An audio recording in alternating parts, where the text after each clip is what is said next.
Hello and welcome, and in today's video I'm going to be showing you the top 10 most important Ark Tames, so let's get straight into it. In number 10 I've decided to put the Beauty, as bosses are quite a big part of a general Ark player's playing, and obviously this creature is going to drastically help your performance in a given boss scenario. Although sometimes you can get away without using one, it is still good practice to have one, and it is so much better that they're in the game than if they weren't in the game. Although a bit of a late addition to Ark coming in 2017, they have been used non-stop ever since, and they really do deserve to be an important Ark creature.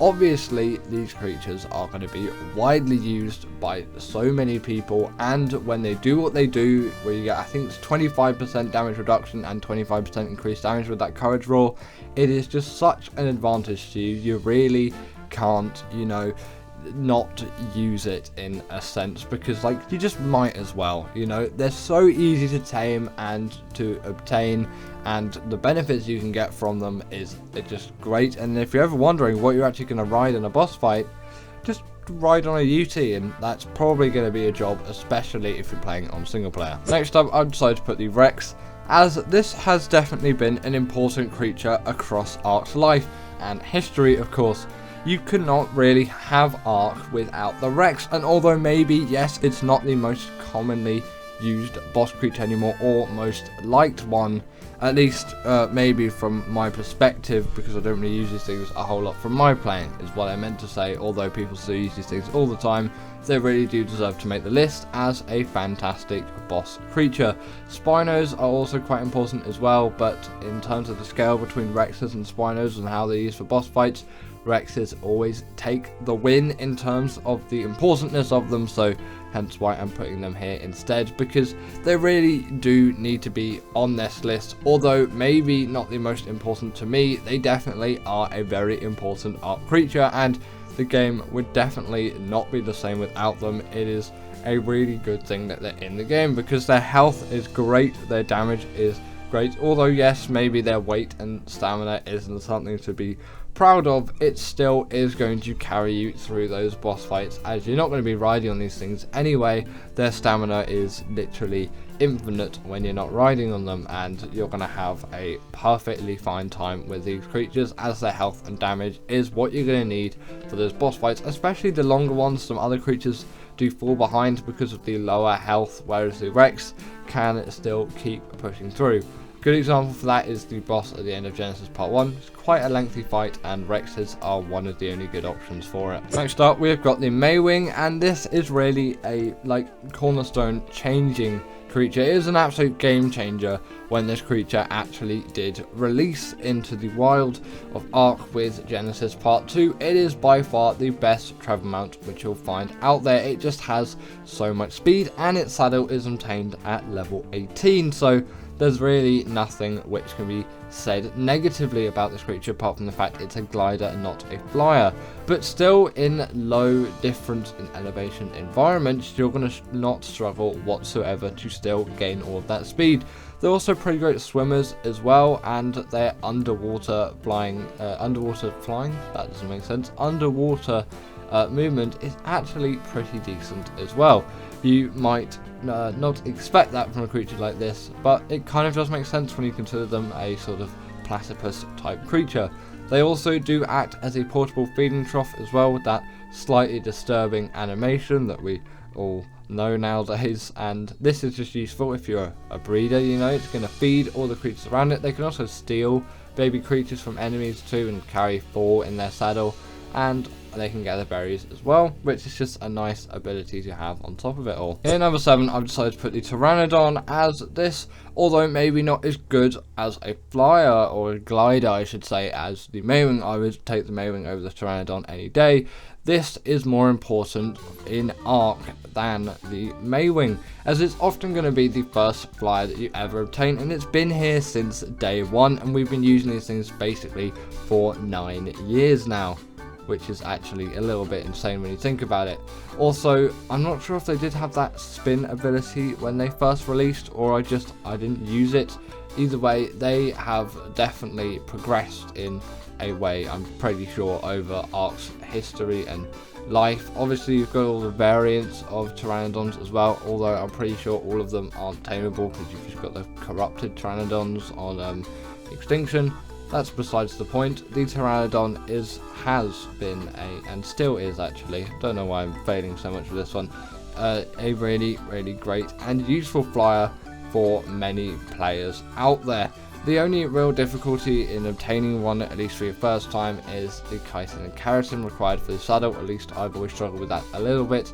Not really nowadays, because, you know, just killing a few insects and you can get it all done. But if you don't know exactly what to do and then you start farming carb enemies for ages, especially if you're on official rates, it can take some serious elbow grease to actually get through a tame like that. But yes, it's been very influential and it's deserving of the list. I've decided to put the Stego on the list as I find this is one of the best berry gatherers out there, and the game would simply not be the same if this creature wasn't here. Yes, the Trike and the Parasaur have played their part too, but in my opinion, the Stego has played the biggest of them all.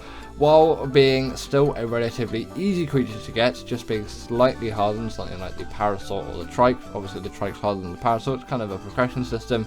You would get loads and loads of berries out of a creature like this, and although they were slow and their stamina wasn't the best, you could still level it up and get it to be reasonably good pretty quickly. And on top of all of this too, they are just so good at berry gathering, especially considering their size.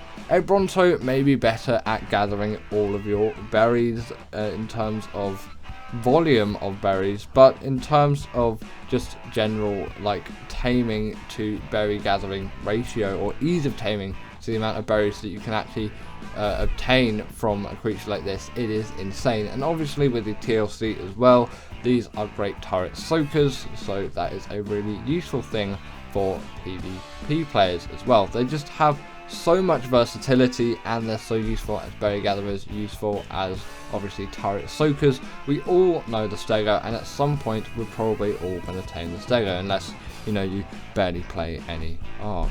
At number 5, I am putting the Theory, as I find this is just such a good gatherer of so many resources, and also a good boss creature on top of it. It has been really important to Ark.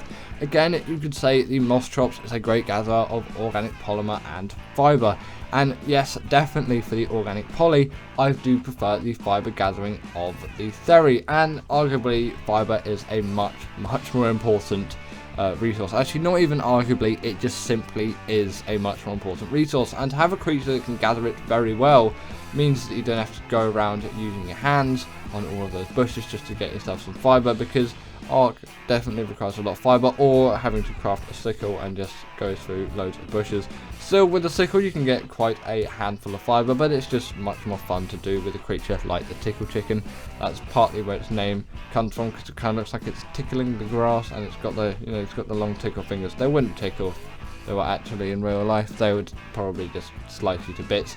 They can also gather loads of wood and thatch on top of that, and meat, hide, chitin, keratin, all those drops that you get from creatures, because at the end of the day they can harvest bodies, which most herbivores actually can't do, and it's a really nice ability for this creature to have. Although taming can be a little bit difficult and time consuming, the saddle was unlocked at level 69. Nice. And what can really get better than that? Continuing on, I've decided to put the Desert Modus here, and although a recent addition, it has really changed the sort of progression of taming in the game, as that Sanguine Elixir, 30% of the tame just done like that with a click of a button. It really does add something, okay?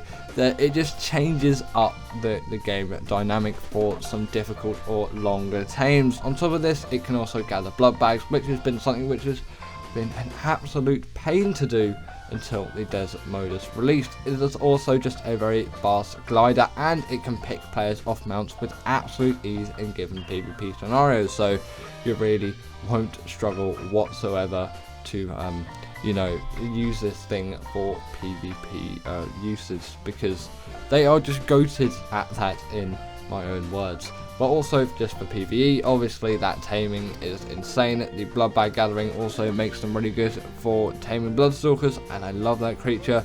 I'll give it a brief honorable mention as an important Ark Tame, although it doesn't deserve to be on this list in my opinion, just because the other creatures here are a little bit more important than it. At number 3, we have got the Ark Tames, and this has been here just for so long nowadays. It's been here since day one, I'm pretty confident, and on the island this is an absolute lifesaver. While the Pteranodon will probably be your first flyer, this is where the game is really going to change for you. You're going to notice a lot of progression difference when you get yourselves an RG.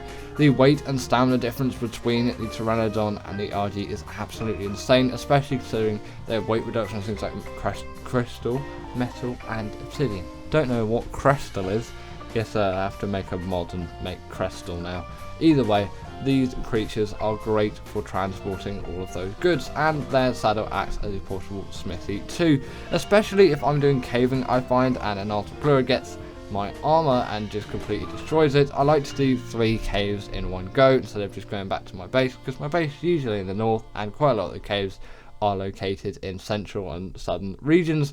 I like to do just a few in one go, and if I have some metal stored in my RG, obviously smelted, I can repair my flat gear before going to the next cave instead of having to go all the way back. Just a tip that I like to use a lot of the time. If you pair this thing with an Anki or a Dodic as well, you're going to get a lot of great gathering out of this creature, because you know those creatures can gather like there is no tomorrow, and with the weight reduction it is just great to have.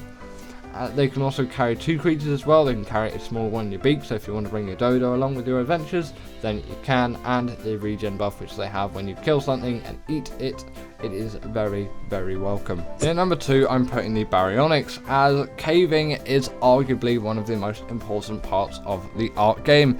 Yes, those bosses are going to be an important part, but you can't even come close to doing any of them unless you've done the caves, because the artifacts are required, and this being just such a simple but yet so effective caving mount, it really does deserve to be on the list here for me. This creature can be found on the swamp biome, or just generally any river biome on ASA. On ASC, look in the swamp biome. On ASA, the spawns seem to be a little bit bugged, so you can kind of find them along any river, but if you can't find any, always go to the swamp, and that is going to be probably your safest bet. They have a very high amount of mobility too for a carnivore, and it does make sense considering their size. They can also jump a little bit as well if you want to go Mario style, I guess, and the spin attack on top of it makes it sort of Mario Galaxy style. It can stun creatures up to the size of a Megalodon, and it's pretty decent for the underwater caves too, because it is a very nice swimmer. The reason why it's just so great for caving is the damage and health and mobility is simply so amazing for doing those caves, and on top of that it is the perfect size to fit into basically all of them. Don't try the artifact of the Skylord cave though, because that will never work in your favour, and that is why I find these creatures just to be so important. Now for me, this is my most important Ark Tame of all time, the Deinonychus. It is a great one for caving like the Baryonyx 2, and it's even smaller and more mobile, and on top of that it deals the bleed ability, but it is insane for bosses too and general travel around the map, and it's the only Ark creature out there that can deal bleed damage to bosses. And sometimes when I'm with my pack of Deinonychuses, and actually most of the times I'll skip out on using something like the UT, because the boss is only lasting about 1.5 minutes, 2 minutes anyway. It really does not make any difference, and maybe just lugging a UT around, it's not really what I want, and I want to be riding on one of the Deinonychuses to actually get it out and done as quick as possible. So the UT would essentially basically be doing nothing. Obviously I could set it to do it, but still I wouldn't really want that. It just kind of makes that scenario a little bit more messy, so that would be the only time that I wouldn't use it. The Deinonychuses aren't quite as good for the longer boss fights. Sometimes their health can pull them back a little bit, but if you do have some health mutations, you can actually go through even the alpha boss fights on Gen 1 on that Master Controller boss. I've done it before. Just, you know, you are going to need some pretty buffed up Deinonychuses for that. They also take no ball damage, which is just a nice addition for them to have, and scaling walls or vertical surfaces is an absolute ease, as they can simply jump across them and up them. It is going to be one of the easiest things that you encounter with this creature. It's general travel around the map. It is absolutely insane how good these things are as traveling mounts.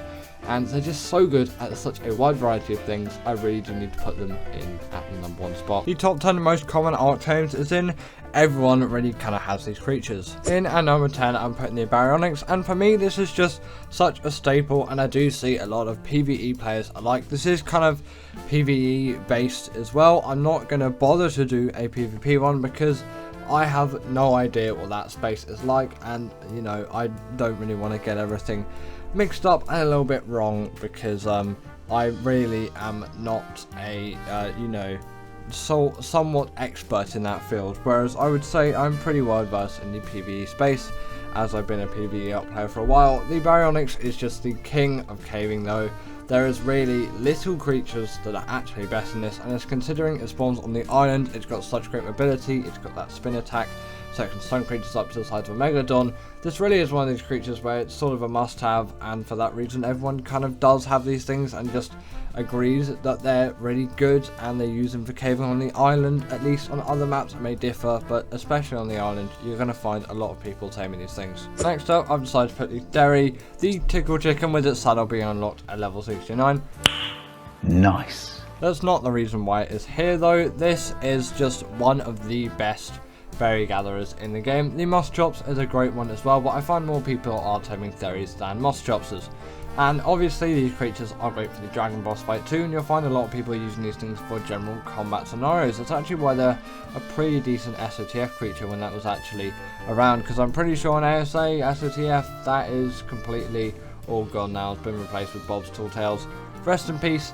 Had high hopes for it, but I guess it wasn't there to last. Or if it's still there, then barely any people are really playing it. But this creature really is one of those where it's like, you sort of need one of these things for those resources that it gathers, and it's really great in combat scenarios, and people are generally all very on board with this and are like, yeah, this is a creature which we're going to tame. And a lot of people, because of that, obviously have their Xenos, and hence why they're on the list. I've decided to chuck the Maywing next, as this is one of those creatures where really it is just such a great one for, you know, all things when it comes to speed and mobility, and people do really recognize this. A lot of the popular Ark channels out there are using Maywings to get around. I know Raasclark uses tons of these things all the time, and I really am a strong advocate for the Maywing. They are great creatures, and they're just so useful. Obviously, because they don't spawn on the island,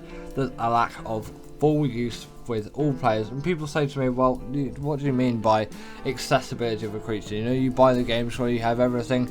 The DLC creatures are locked behind some sort of paywall unless you spawn them in, and realistically people tend to tame the creatures that actually spawn on the map and don't just spawn them in, especially if you're playing on a server. Cluster servers, obviously you can just go over, but most people, you know, tend to stick to the creatures on said map. Either way, this is still one which a lot of people, I think, can access because it spawns on Fjorda. They access Portal Feeding Trough, they can gather berries too. Pretty great swimmers, and generally just the best mobility tame you can find around. In number 7, I'm putting the Uteranus, as, you know, really what is a boss fight without a Ute at the end of the day? This creature really does come in a huge clutch when it comes to boss fighting scenarios. Like, come on, this is one of those tames where you sort of just need to have one, otherwise you're a little bit weird and eccentric in the grand scheme of things. Conform to what the people are saying with this one, because the Ute is definitely a tame which I think you all really should be taming without an exception, because obviously you get 25% extra damage and 25% damage reduction with that, with the courage rule that these things have, and that is just such a buff to your creatures. You really just can't say no to that, okay? There is so much going for the Ute in that department, and it is just such an insane thing to have. Even if you have like the most powerful creatures in a given boss fight scenario, you just might as well. It's like if someone offered you $1 million and then they were like, right, if you want to, you can have double, you would just take it, okay? You would rather have the 2 million than the 1 million. It's self-explanatory, and I feel the same way with the Ute. It's just kind of that creature where just you might as well have it, and everyone really does have it. That's why it's very common tame. Next up, we've got the Pteranodon, and this is just such a commercial one, really. Like, everyone has got a Pteranodon to an extent, and they are just so widely used in the PvP space and the PvE space, and just generally across absolutely everything that they really do deserve to be on the list, as I think they are very common. I haven't really encountered any Ark players that have seriously actually played the game for at least a couple of hours, if not way more, that haven't actually tamed themselves up a Pteranodon. It's self-explanatory if you've only been playing the game for 5 minutes and you've never touched it since, but if you actually really get into this game, a Pteranodon will be a tame that you'll be getting at some point, unless you start an Aberration on Gen 1. You can still actually get a Pteranodon on Gen 1, but they wouldn't be useful because you can't ride them unless you put a little command in the config files. A little strategy for you single player people on Gen 1 that want to use some flyers. You can change that.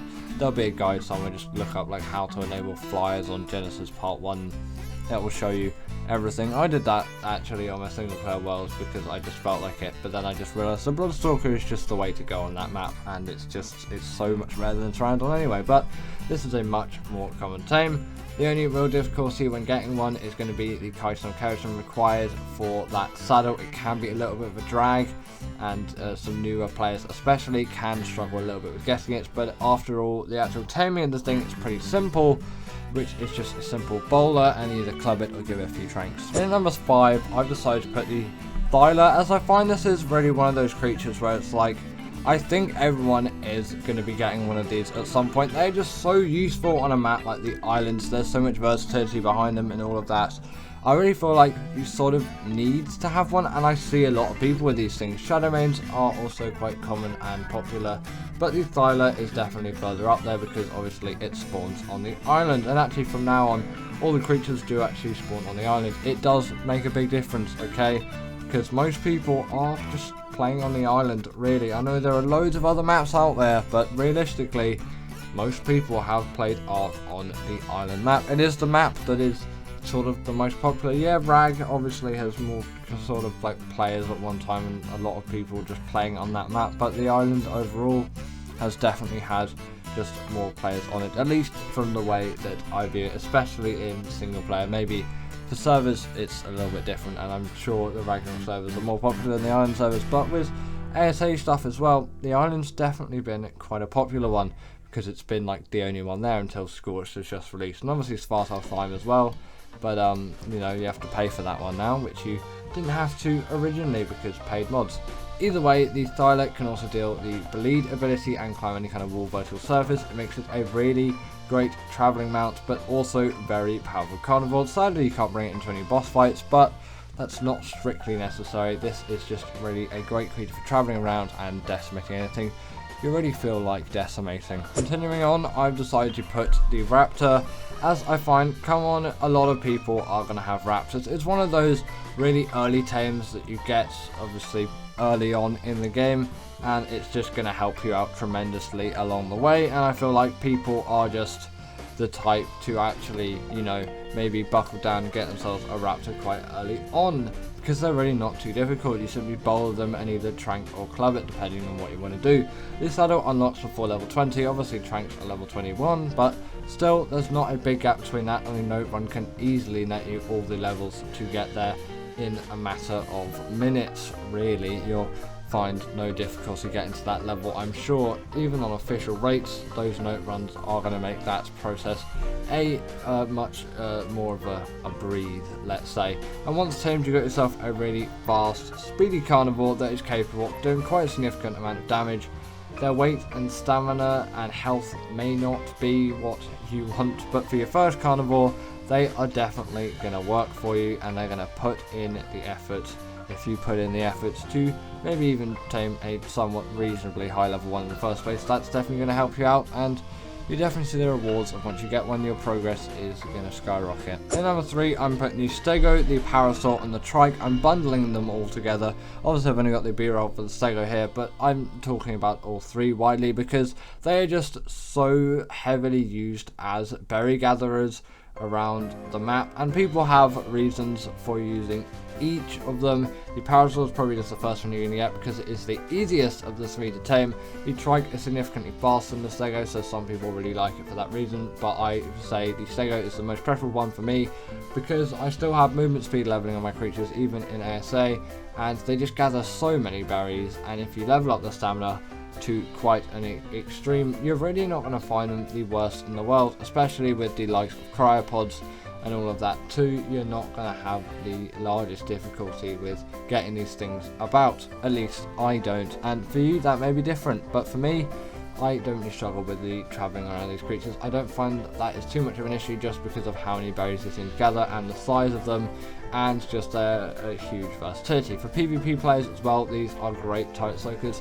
So is the carb enemies too, although that's not going to be included on this list because comparatively, not many people are going to be taming the carb enemies compared to something like the Stego. The Stego and the Trike and the Parasol are obviously the more popular tames. In at number 2, we have got the Ark Tames, and this is just one of those creatures where it's like everyone really should tame an RG at some point, and everyone sort of does have an RG in a way. Like, it's one of those creatures where if you don't get it again, you're being a bit of an eccentric, unless obviously the map does not support said flyer, aberration and Gen 1 of course.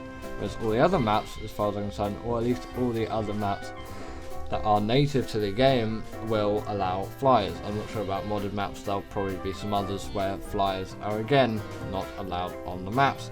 These creatures though are so great at carrying metal, crystal and obsidian with 50% weight reduction on them, and they can carry so much of a wider range of creatures compared to something like the Pteranodon. Although a little bit more effort is involved with taming, they definitely do give that back in the use of this creature. Having a much higher weight and stamina stats with better health and damage too, you really are going to see the benefits in using a creature like this compared to a Pteranodon.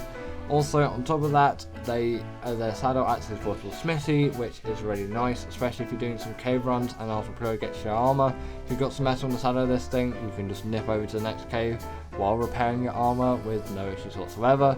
And they also have a regen buff too, so if you kill something and then you eat said dead creature, you're going to get a nice regen buff, and in a pinch, it really does help out. And in number 1, I've decided to put the Rex, as come on, when have you ever really seen someone not tame a Rex in Ark? It's sort of a goal to every beginner in a way that's just set even before you really start playing the game. It's like, oh yeah, the Rex, you know, of course I'm going to get that at some point. I find it really is one of those where it's like, you actually, like, if you don't get a Rex, again, you're being a little bit eccentric.